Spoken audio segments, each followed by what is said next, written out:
Bueno, ¿qué están viendo? Movimiento B.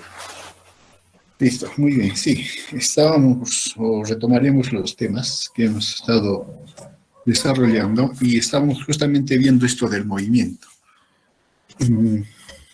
Lo que hemos hecho en la clase anterior es ver uno de los elementos, claro, el elemento activo mecánico por el cual se realiza el movimiento. Estuvimos hablando del músculo y sus características, etc. Ahora subiremos a un nivel considerando que es el movimiento, los músculos son controlados a nivel de la médula espinal.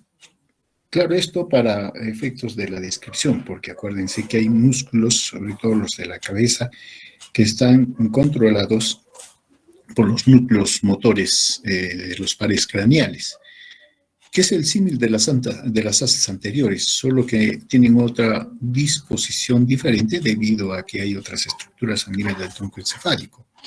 Pero no es sino la continuación de la médula espinal, ¿no? Entonces, tomamos como modelo, entonces, para describir este segundo nivel de control del movimiento a la médula espinal. Ahora bien, este control de los músculos se realiza, estamos hablando desde el nivel espinal, a través de dos tipos de motoneuronas que ya las conocemos, ¿no? Están la motoneurona alfa y las motoneuronas gamma. Ahora bien, eso ustedes lo conocen, se encuentran en los núcleos, perdón, los cuerpos de estos músculos se encuentran en el asta anterior y a lo largo de la médula espinal y tienen una distribución somatotópica, ¿no? Cuanto más cerca al tronco están ubicadas más hacia el interior. Ahora bien, estas motoneuronas alfa y gamma reciben aferencias de los músculos a través de las fibras sensitivas 1A, que viene del uso muscular, y fibras tipo 2 del órgano de Golgi, que está a nivel de los tendones, y el uso muscular está en el propio músculo. Ahora bien, entonces, para este control es necesario, como en toda función del sistema nervioso, que haya una información del estado o del estímulo que se está dando, y luego haya un sistema de respuesta, entonces alguien que ordena. Y por lo tanto, entre los dos haya un centro integrador que recibe la información y luego toma la decisión. Entonces, hay tanto las conexiones aferentes y aferentes están conectadas, sea de manera directa o indirecta a través de interneuronas, y eso forma lo que se llama el órgano integrador, de donde se va a dar respuesta. Veamos, siendo más explícitos en ello, ¿no? Para el control simple del movimiento a nivel de la médula, hace falta ciertamente una motoneurona. Pero esta motoneurona solo va a desencadenar un impulso si es que es estimulada. Y esto es a nivel de la médula espinal. Y la médula espinal no va a intervenir en ningún movimiento si antes no tiene una información. Entonces, aquí se forma lo que llamamos un arco reflejo, que es base de la respuesta que le llamamos rápidamente como un reflejo. El reflejo tiene un sustrato fisiológico, ¿cierto? Pero todo sustrato fisiológico tiene un sustrato orgánico. Y ese sustrato orgánico es el arco reflejo, formado por el receptor, una neurona aferente que es sensitiva, un centro integrador, una neurona eferente y un órgano efector que realiza que ejecuta, digamos, la orden, ¿no? Ese es todo el arco reflejo. Y por lo tanto, si estamos hablando a nivel del músculo, el control más simple de control es el reflejo, entonces deben haber todos estos elementos. Ahora bien, el reflejo, para empezar, es netamente una acción automática. es inconsciente, pero sí es predecible, porque se sabe qué tipo de movimiento se va a dar, ¿no? Ahora, este tipo de reflejos que se van formando, mientras más simple, cierto, es menos complejo y las respuestas son más rápidas, pero en el fondo tienen un valor de supervivencia. Esto para dar respuesta rápida, que generalmente es inconsciente, no generalmente es inconsciente, ¿no? Si nos hincamos con un alfiler la mano, inmediatamente la retiramos. Eso se hace de manera instintiva, rápida, porque ni lo pensamos. Ahora bien, mientras más número de interneuronas, en este caso en el centro integrador, haya, entonces va a haber una respuesta mucho más compleja, pero también al hacerse la respuesta más compleja, es más lenta y también más controlada. Mientras más simple, puede haber, y de hecho se menciona que ejemplos en los cuales la neurona aferente se conecta directamente con la eferente. Eso es bien simple, ¿no? Y entonces es más rápido, ¿cierto?, pero menos controlada.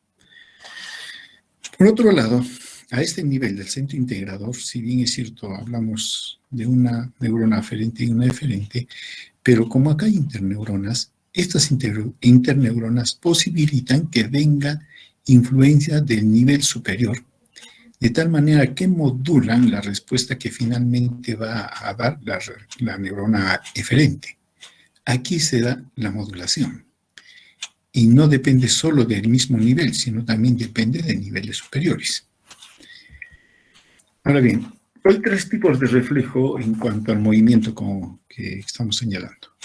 El reflejo miotático, que no es sino una contracción rápida del músculo debido a un estiramiento. El receptor es el uso neuromuscular, que lo vamos a describir, y que permite frente a un estímulo, un estiramiento del músculo, una contracción rápida, ¿no? Eso lo llama el reflejo miotático. El reflejo tendinoso, más bien, se debe a un estiramiento del tendón. Ahora, este estiramiento del tendón puede ser por la contracción del mismo músculo, claro, porque al contraerse el músculo tensa, ¿no? Y el tendón está insertado en el hueso. Entonces, ese estiramiento del tendón desencadena el reflejo tendinoso. El órgano o el receptor es el órgano de Golgi. Y lo que va a producirse es una relajación del músculo.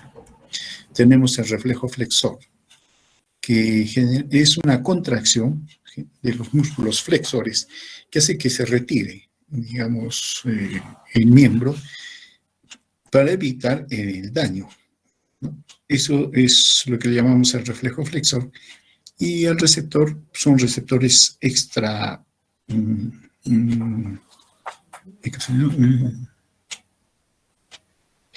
son reflejos externos, o son receptores externos, ¿no?, de la sensibilidad exteroceptiva, como el tacto, el dolor, etc.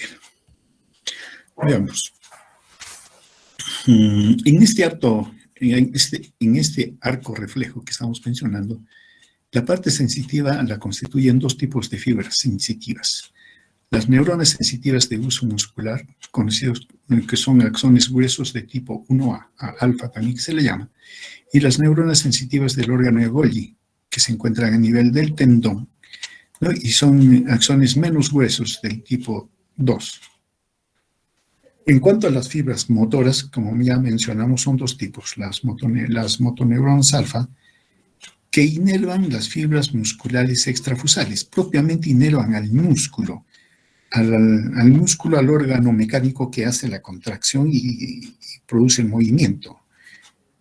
Y mientras que hay otro tipo de fibras motoras que son las motoneuronas gamma, que inervan más bien las fibras musculares intrafusales, que vendrían a ser las fibras que no contribuyen con la fuerza de la contracción, sino que informan el estado en el cual se encuentra el músculo.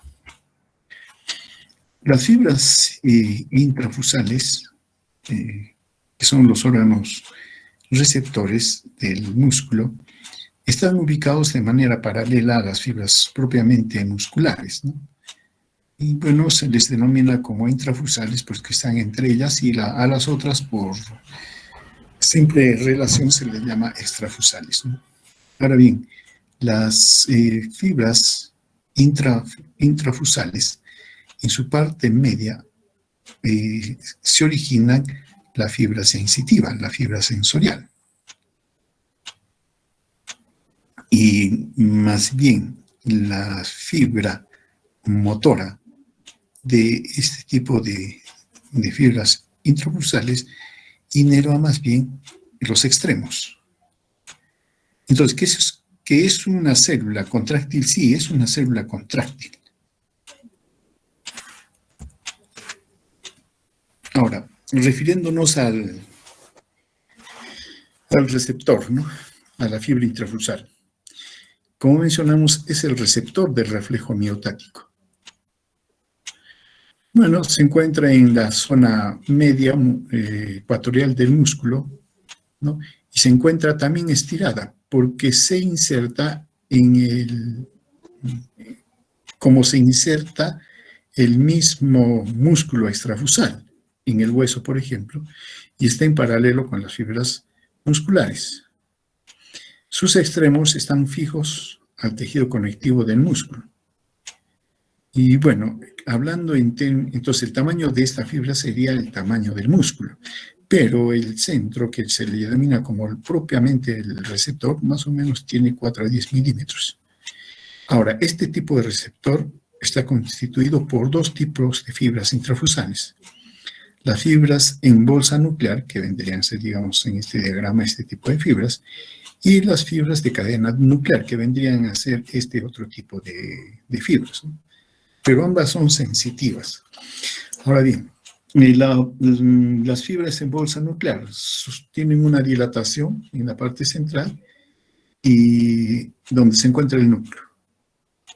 Ahora bien, generalmente hay 2 por cada uso muscular y se clasifican en tipo 1 o dinámicas y tipo 2 o estáticas, que son más largas, ¿no? En cuanto a las fibras de cadena nuclear, son más bien más cortas, sin dilatación central, con núcleos dispuestos a lo largo de la fibra, ¿no? Ciertamente son más numerosos en el músculo y hay varias fibras por uso muscular. Y como mencionamos, en cada una de ellas o en cualquiera de los dos tipos, sus fibras son contráctiles en sus extremos. Y esto permite que se contraigan, ¿no?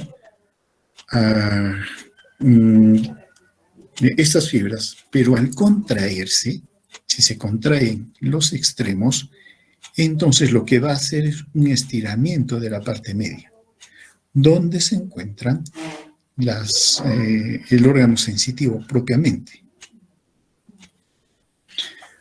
Ahora, las fibras intrafusales, como mencionamos, pueden ser de 2 tipos, de cadena nuclear o de bolsa nuclear. Y las de bolsa nuclear pueden ser tanto dinámicas como estáticas.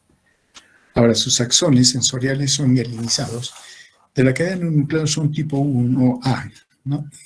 Las dinámicas también 1A, estáticas también 1A, pero las de bolsa nuclear también hay fibras o axones sensoriales tipo 2.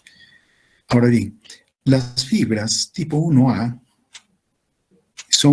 se les conoce como terminales sensoriales primarios, mientras que las de tipo 2 son secundarios. No estamos hablando de las fibras sensoriales del órgano de Golgi. Estamos en el uso muscular.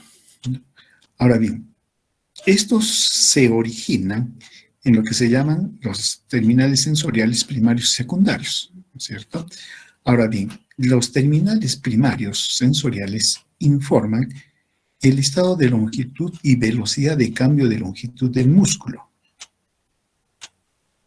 Ahora bien, participan tanto en respuestas estáticas como en respuestas dinámicas, pero sobre todo en las respuestas dinámicas. Y lo que informan velocidad del movimiento, de la contracción que va teniendo el músculo. Mientras que las terminales sensoriales secundarias, su longitud es un poco más estática y intervienen en la respuesta estática. Informan de la condición estática del músculo cuando no se contrae, pero están informando cómo se encuentran. Y cuando el músculo se contrae, las fibras, las terminales sensoriales primarias son las que informan la velocidad de cambio, de longitud solamente, obviamente el músculo, pero eso indica velocidad de movimiento. Ahora bien, dado estos tipos de terminales, entonces el reflejo puede ser de dos tipos: dinámico, que es de estiramiento, y estático, pero que también es de estiramiento. El dinámico, eso debe a un estiramiento brusco del músculo. Eso implica cambio de longitud, informado por las terminaciones sensoriales primarias, ¿no? Y descargan a una alta tasa. Estas fibras descargan a altas tasas, por lo tanto informan rápidamente de los cambios. Mientras que el reflejo estático de estiramiento informa sobre la longitud estática del músculo a través de las terminaciones secundarias. Su tasa de descarga es baja, es lenta. Entonces, por ejemplo, en este momento, si ustedes mueven la mano, lo que va a suceder en el músculo que mueven la mano, va a haber una información a través de las terminales sensoriales primarias y que informan cómo el músculo de la mano, que mueve la mano, se está contrayendo. Eso le informan rápidamente. Entonces, el sistema nervioso ve, la médula espinal tiene información que sí se está moviendo. Mientras que en este momento, por ejemplo, muchos de nosotros estamos sentados sin movernos prácticamente nada, pero los músculos del dorso, inclusive músculos del dorso, músculos de los miembros inferiores, que no los estamos moviendo, también hay información con respecto de ellos, que ciertamente no se mueven, pero sí hay información de ellos. Una información que no necesita ser cambiada rápidamente, porque no hay movimiento, por eso es de una tasa de descarga baja, pero sí hay información. Entonces, el sistema nervioso sabe en qué estado está el músculo, si se mueve o no se mueve, ¿no? Y la velocidad con la cual se está moviendo. Cuando digo movimiento, me estoy refiriendo a contracción. Ahora bien, y toda esa información llega a la médula y de la médula sale la orden a través de las fibras aferentes que terminan en la médula. Como mencionamos, las motoneuronas alfa inervan las fibras extrafusarias, provocando que el músculo se contraiga. Las motoneuronas gamma, que son inervan a las fibras intrafusales, hacen que también se contraiga. ¿Para qué? Para mantener sensible al uso muscular, a la fibra intrafusal, a su terminal sensorial, para que pueda informarse con respecto a la contracción del músculo. Aquí tenemos un estado previo a la contracción. Acá está la fibra intrafusal, acá está la motoneurona alfa, que contrae o estimula la contracción del músculo extrafusal, y aquí está la fibra intrafusal. Aquí se encuentra el origen de las neuronas sensitivas, ¿no? Tipo 1A, en este caso, y también la inervación de la motoneurona gamma, que es en el extremo. Esto es importante, porque miren, si el músculo se contrae, entonces la fibra intrafusal se suelta, o quedaría suelta. Y hemos mencionado que estas fibras informan cuando son estiradas. Entonces, si por la contracción del músculo extrafusal se sueltan, se relajan, entonces no informarían. Para eso sí es necesario que sus extremos, al igual que la fibra extrafusal, también se contraigan. Y al contraerse, si bien es cierto tienen menor longitud, al contraerse estos extremos, pero estiran el medio. Y eso es informado como una contracción, perdón, como un estiramiento. Claro, se contrae el músculo extrafusal, pero esa contracción da lugar a que la motoneurona gamma haga también contracción de la fibra intrafusal y el centro terminal se estimule como si fuera un estiramiento. La contracción de la fibra extrafusal es informada por la fibra intrafusal de esa contracción. Ese es el diseño, ¿no? Y de tal manera que siempre el sistema, la médula, está siendo informada cada vez que el músculo extrafusal se contrae.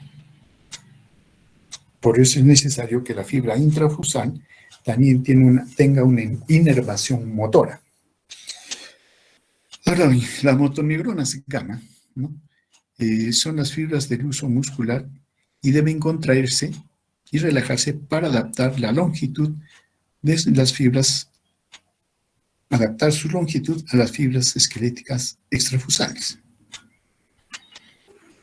Bueno, hasta ahí sería el mecanismo y la forma en el cual la fibra intrafusal informa cuando el músculo extrafusal se contrae. Claro. Si, por ejemplo, tomamos en cuenta el reflejo patelar, lo que se hace es golpear el tendón por debajo de la rótula y al golpear el tendón, lo que se hace es estirar, jalar el músculo cuádriceps. Claro, ese estiramiento es apenas sensible por nosotros. Es una nada, pero es lo suficiente como para que estire el músculo. Y si se estira el músculo, la fibra intrafusal también es estirada. Y al ser estirada, desencadena un impulso nervioso a través de la fibra aferente. Viaja a la médula y en la médula hace conexión con una interneurona y con una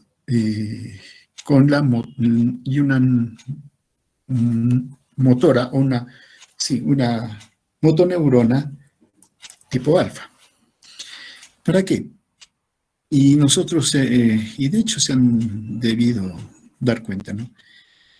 Si se da este golpecito en el tendón, el músculo da la patadita. Para que dé la patadita, tiene que contraerse el músculo del cuádriceps, pero debe relajarse el músculo antagonista. Si no, no podría hacerlo, o sea, pelearían entre los dos, ¿no?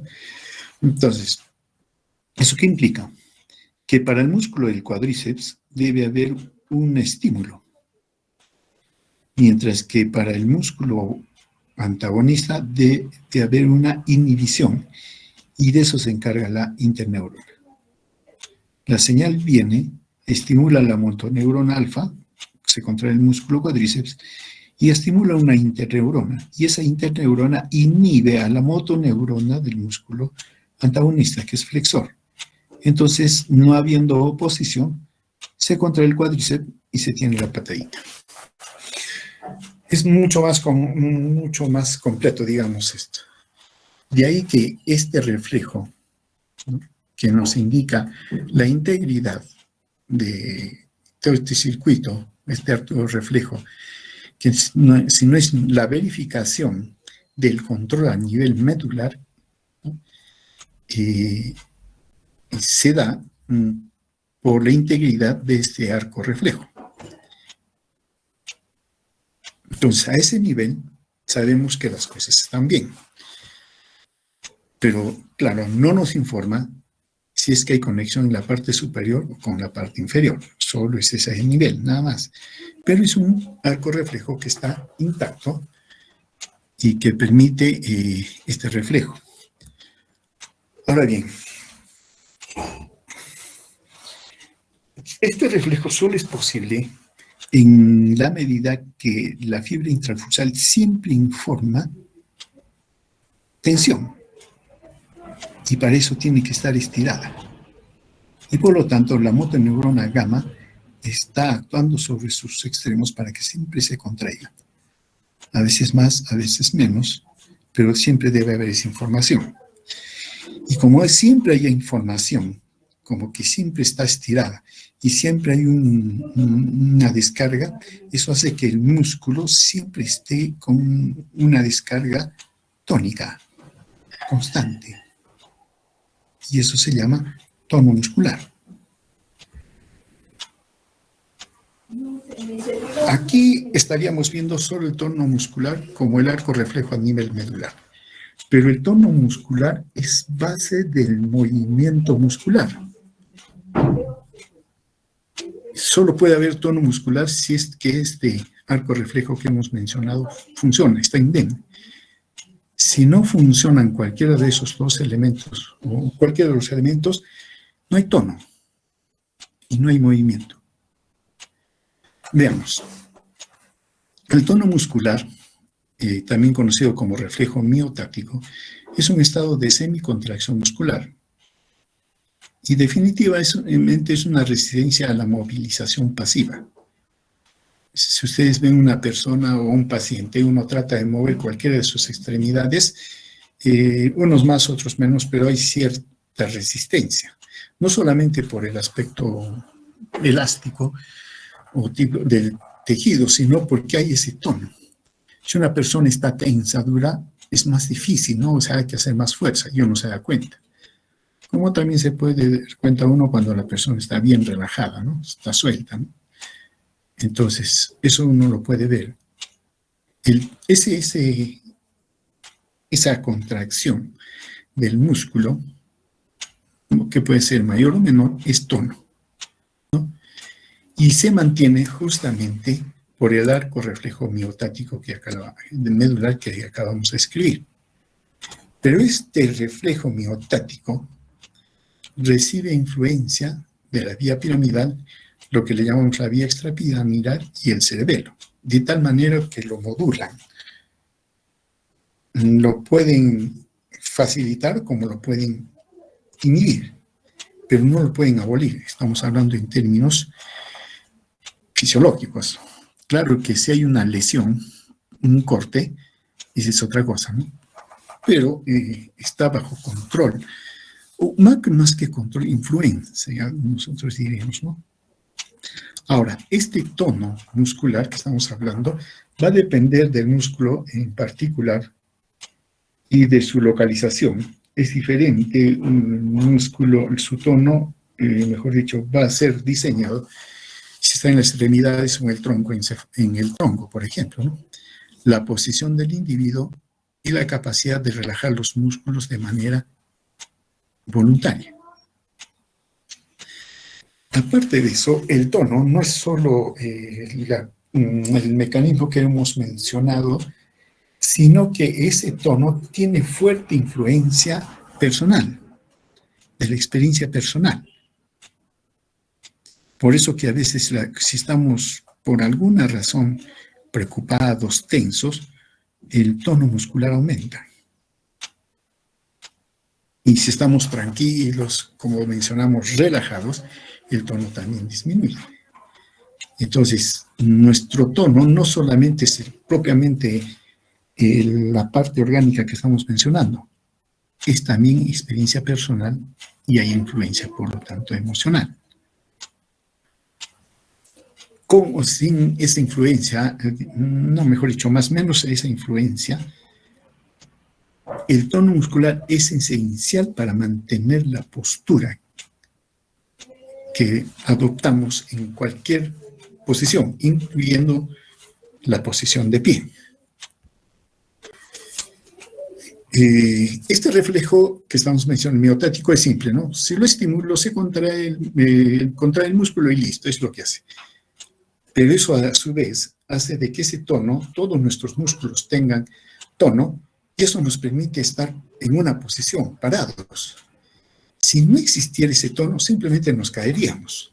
Y alguien de la corteza tendría que estar ordenando continuamente que contraiganse los músculos del dorso, los músculos glúteos, el cuádriceps, el sóleo, y para mantenernos de pie. Alguien tendría que estar haciendo esa orden del sistema nervioso, pero no lo hace. Uno, porque tiene como base el tono muscular. Los músculos se contraen y eso hace que como que nos paremos, ¿no? Listo, ya estamos parados. Pero si quisiéramos hacer un movimiento, ese tono tiene que ser modulado, porque si no, no podríamos. Es alguien como que nos retiene, que nos fija. Entonces, según para el movimiento que querramos hacer, parte de ese tono reflejo debe ser disminuido. No abolido, sino disminuido. Y entonces que permita moverse o contraerse otros músculos para que demos el movimiento. Entonces, desde el nivel superior hay un control. Y esos niveles superiores tienen diferente tipo de influencia sobre el reflejo miotático. Por ejemplo, la corteza tiene un efecto tanto estimulatorio como inhibitorio de este reflejo miotático. Y lo que la corteza va a facilitar el movimiento, ¿no? Y por lo tanto modular el reflejo miotático, lo hace a través de los ganglios basales del área inhibitoria reticular, ¿no? Claro, esto nace de la corteza motora primaria y la corteza motora suplementaria. De allí nace, ¿no? Va por los ganglios basales al área inhibitoria reticular y desciende. Los ganglios basales tienen más bien un efecto inhibitorio del tono miotático, del reflejo miotático. O sea, tiende a abolirlo y por lo tanto para movernos, ¿no? Su influencia no es directa, sino a través de la corteza motora. El cerebelo también tiene una influencia inhibitoria del reflejo miotático y lo hace a través del área inhibitoria reticular. El núcleo rojo también está acá, tiene una influencia negativa, pero esta influencia lo hace a través de las motoneuronas alfa y gamma. Está el área facilitadora reticular, la sustancia reticular que comúnmente llamamos. Esta sustancia reticular mesencefálica y pontino estimula el reflejo miotático. Y su descarga es espontánea, ¿no?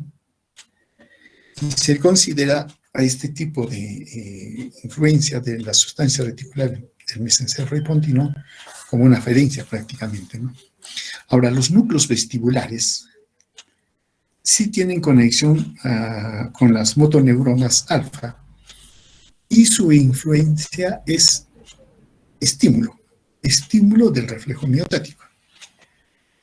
Y el área inhibitoria reticular o la sustancia reticular activadora del bulbo es inhibitoria. La mesencefálica continua es más bien facilitadora. Eso es muy importante a tomar en cuenta. Ahora, los músculos facilitadores del reflejo miotático promueven la rigidez del músculo de los reflejos de estiramiento antigravitatorios. Resumiendo, la vía vestíbulo-espinal, que vendría a ser esta, actúa sobre los receptores alfa, con las motoneuronas alfa, y la vía retículo-espinal actúa a través de las motoneuronas gamma. Bien, pues miren, si hay un tono muscular, todos los músculos se contraen, estamos parados, pero no podemos movernos. Ese tono muscular debe ser modulado. Entonces, desde niveles superiores lo van modulando, unos que lo facilitan, otros que lo inhiben. Los que lo facilitan lo hacen generalmente para que podamos movernos. Los que lo inhiben, los que los estimulan, más bien hace que nos tengamos rígidos de pie, ¿no? Porque eso es lo que hemos ganado nosotros en la evolución, estar de pie. Entonces, mantienen esa posición de pie, estos músculos que facilitan el tono muscular, el reflejo miotático. Entonces, si hay una lesión donde estos diferentes núcleos o centros que facilitan o inhiben el reflejo miotático se dañan, se va a manifestar en la posición de la persona. Tengamos como base estar parados, con las manos extendidas, ¿no? Esa es nuestra posición. Ahora bien, si hay una lesión en el cual los núcleos que inhiben el reflejo miotático son inhibidos, lo que va a pasar es que se facilita el reflejo miotático. El cuerpo se pone mucho más rígido. Y esto sucede con la rigidez de descerebración, que vendría a ser esta posición. ¿Qué resulta? Que la lesión es a nivel del mesencéfalo, ¿no? Para arriba, y como arriba la corteza, los ganglios, son inhibitorios del reflejo miotático, ese efecto inhibitorio queda anulado y predomina el efecto estimulante, facilitador, por ejemplo, del núcleo vestibular y de la sustancia, del núcleo vestibular sobre todo. Y el núcleo vestibular lo que hace es facilitar el tono muscular antigravitatorio. Y la persona entonces se echa para atrás, rígido, extiende las manos, hace pronación y se queda rígida. Pero si la lesión es más arriba, algunos centros inhibitorios del tono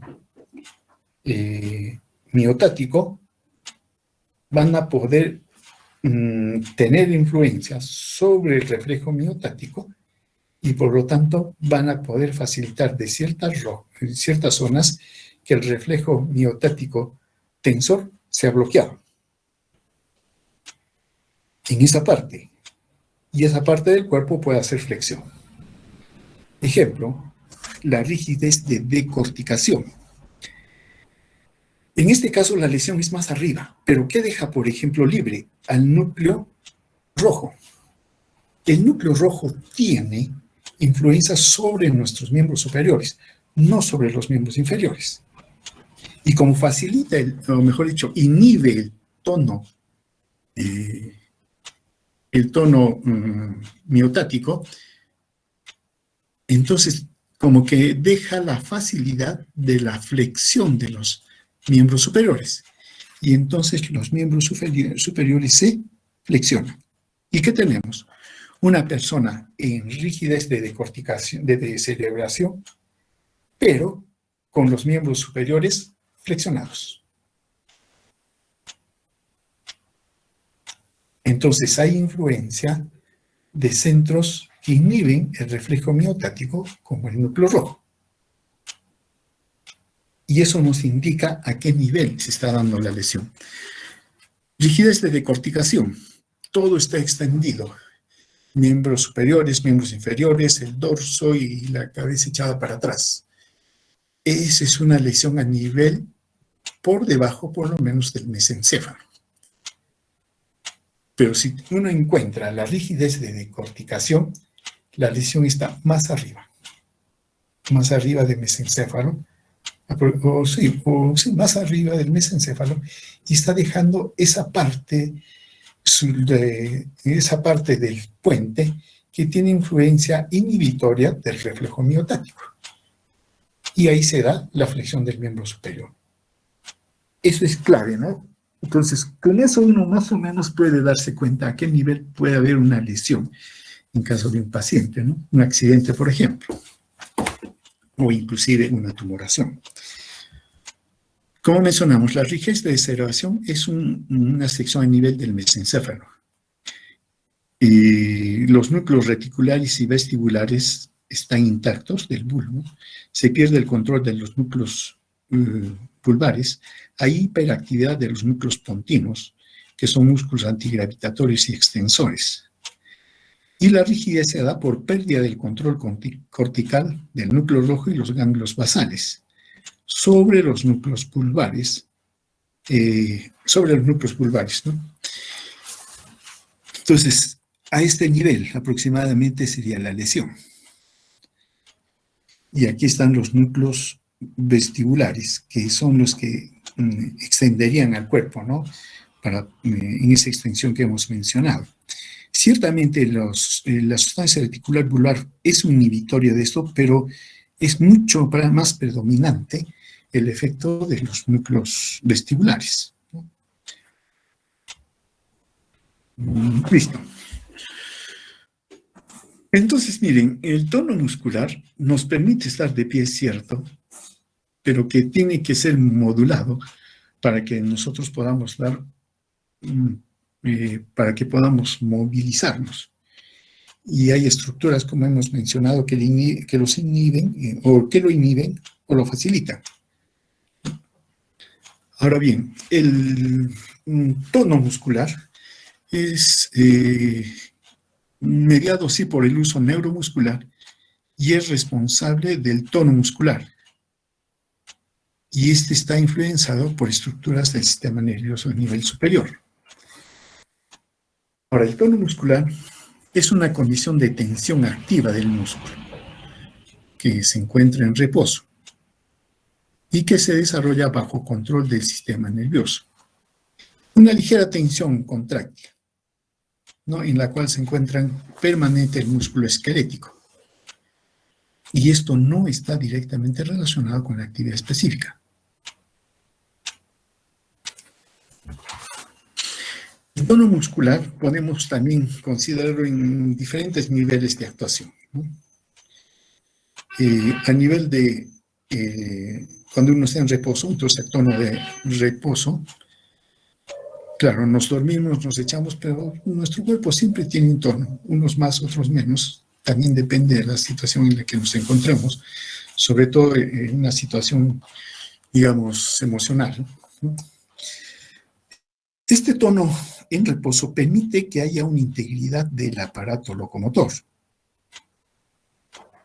Si no existiera este tono de reposo, entonces todo el aparato locomotor se caería, ¿no? Pero también es cierto que este tono de reposo no es válido para producir ningún movimiento voluntario. Luego está el tono de actitud, que es más bien un tono que predispone a la acción, a moverse. Pero también es cierto que no provoca movimiento. Y luego está el tono de acción, que sí acompaña la actividad muscular. Aunque se esté dando la contracción muscular, hay información de su estado y se va manteniendo siempre el tono, tanto del músculo agonista como el antagonista. Estos dos tonos, el de reposo y de actitud, sobre todo dan lugar a una función de apoyo de sostén al aparato locomotor, mientras que el tono de acción más bien facilita su movimiento. Ahora bien, el tono tiene elementos en cuanto, por ejemplo, está definido o está influenciado por el estado de atención que tengamos. No por gusto, cuando queremos ver o sí, notar de alguna manera más precisa, más alerta, nos detenemos y nuestros músculos se tensan, pero no nos movemos. No, adoptamos una actitud de escucha, ¿no? Y estamos allí. Entonces, el tono muscular está condicionado, por ejemplo, ya hablando, digamos, como conducta, depende del estado de atención, de la manera de ser de la persona. Si ustedes se habrán dado cuenta que hay ciertas posturas que adoptamos, cada uno de nosotros, ¿no? Cada vez cuando estamos esperando a alguien, ¿no? Entonces, pero no es movimiento, pero sí ya nos indica contracción de músculo y el tono de nuestro músculo, ¿no? Y finalmente el tono muscular sí es un factor neuromuscular para el movimiento. Si el tono muscular se altera, entonces tenemos problemas como hipertonía, rigidez, espasticidad, hipertrofia de los músculos. Todo músculo, cuanto más se ejercita, lo que va a hacer un aumento de su trofismo, y eso le llamamos hipertrofia. Ahora bien, pero también tenemos al otro lado. Si el tono muscular disminuye, tenemos flacidez, debilidad, y esto conduce a atrofia.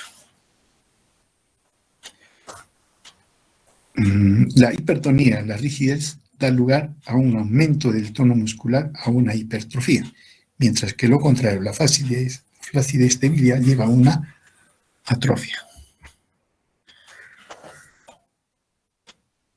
Y por último, ¿qué con el órgano tendinoso-ergóide?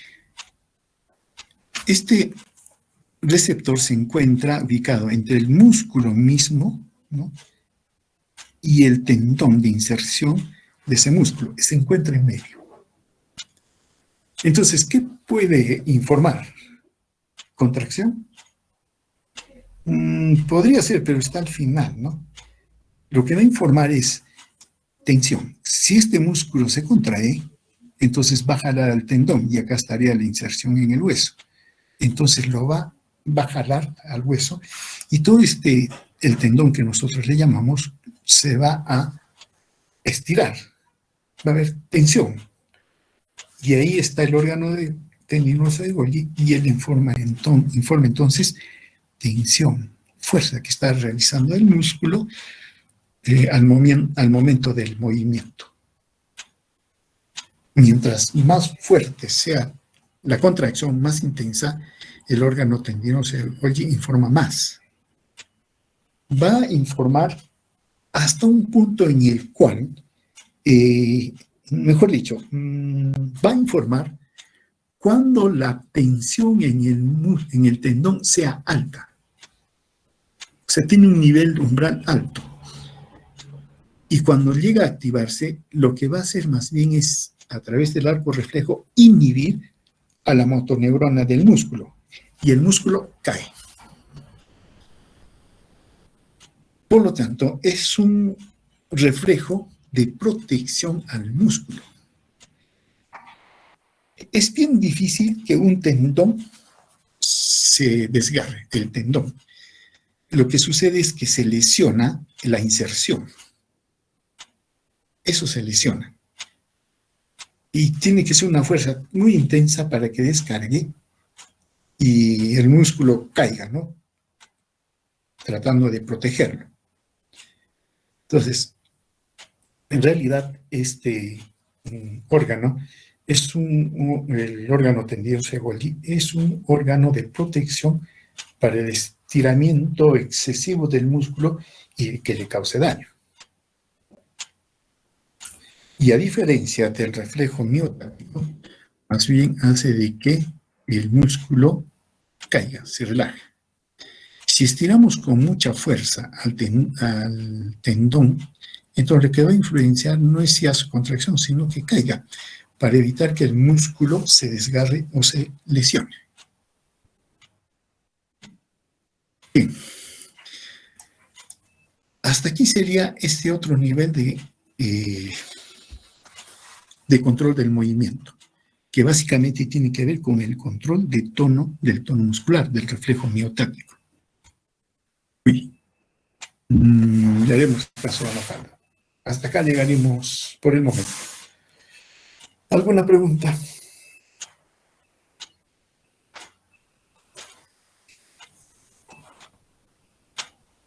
Bien. Entonces continuaremos. Nos faltaría ya solo el nivel superior, que sea el control cortical. Cortical o sí, a nivel cerebral, mejor digamos, no cortical, porque hay muchas estructuras que están debajo de la corteza que tienen que ver con el control del movimiento. Listo, continuaremos el día lunes. Con respecto a las prácticas, ya su compañero me dijo que el grupo C, si me confirman, sería a las 11 y el grupo B a la 1, ¿cierto? No, doctor. A ver. El grupo A está a las 11 y el grupo C, perdón, está a la 1. Eso El le grupo A a dice las 11 sí, a.m. y el grupo C C a la 1, doctor. a la 1, ¿no? Sí, le comenté, doctor. Ya. Y en ambos es la práctica, ¿cuál es? Respiratorio. Control respiratorio. Y con eso terminaríamos la práctica de respiratorio, ¿cierto? Sí, doctor. Ya, Sí, entonces eso implica que más tarde tendría que enviarles la práctica para el día lunes. sí, la práctica Ya, número 4. listo. Entonces, ya el otro docente de la cátedra es el doctor Leonel Mendoza, que desde el día lunes ya estaría también participando dentro del curso, ¿no?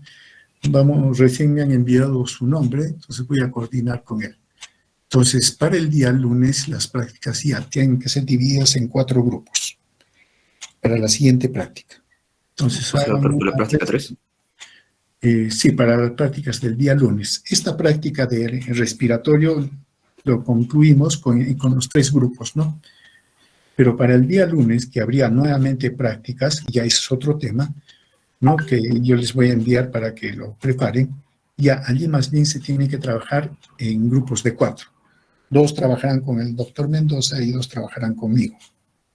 ¿Listo? Entonces sí, ya hagan la división de todos ustedes en 4 grupos. Eso para tener en cuenta, ¿no? Y por Sí, otro lado, ¿sí? doctor, en caso de los horarios, ¿cómo va a ser, doctor? Igual, por ejemplo, el día lunes grupo A sería de 9 a 11, el grupo B de 11 a 1. Y al día siguiente, el día martes, un grupo tendría que ser, se imagina, ¿no? A, B, el C de 9 a 11 y el C y el D sería de 11 a 1. Y lo mismo se repite para el día miércoles y el día jueves. Ya, doctor. Sí. Entonces ya, claro, aquí se tienen que acomodar dependiendo de sus horarios que tengan, ¿no? Por eso ya ustedes dividen los grupos y ven en qué horario van a trabajar cada grupo. Listo, eso con respecto a las prácticas desde el día lunes y el desarrollo del curso, ¿no? Lo que sí estamos bastante retrasados debido a que no ha sido posible desarrollar el curso por las ocupaciones que por el momento nos están absorbiendo demasiado. También por esa misma razón, a eso de las 11 yo les voy a certificar si vamos a hacer prácticas o no, porque sí hay muchas cosas por hacer y hoy día se tienen que cerrar varios procesos que se están llevando a cabo en la universidad, entre los nombramientos de docentes y todo lo demás. Y sí que nos está llevando más del tiempo que se había previsto. Y terminando ahora ya tenemos que empezar a ver esos documentos y todo lo demás. Entonces, hasta las 11 yo les voy a confirmar si es que desarrollamos las prácticas. Si no, ya vamos a tener que ver una forma de recuperarlas. Pero de todas maneras, el día lunes ya se empieza con las otras prácticas debido a que ya tenemos al otro docente que ya va a estar en la cátedra, ¿no? Entonces, por favor, me esperan confirmación para los grupos de las 11 y de la 1. De repente vamos a tener que correrlo un poco hacia atrás. ¿Listo? Muy bien. ¿Alguna pregunta?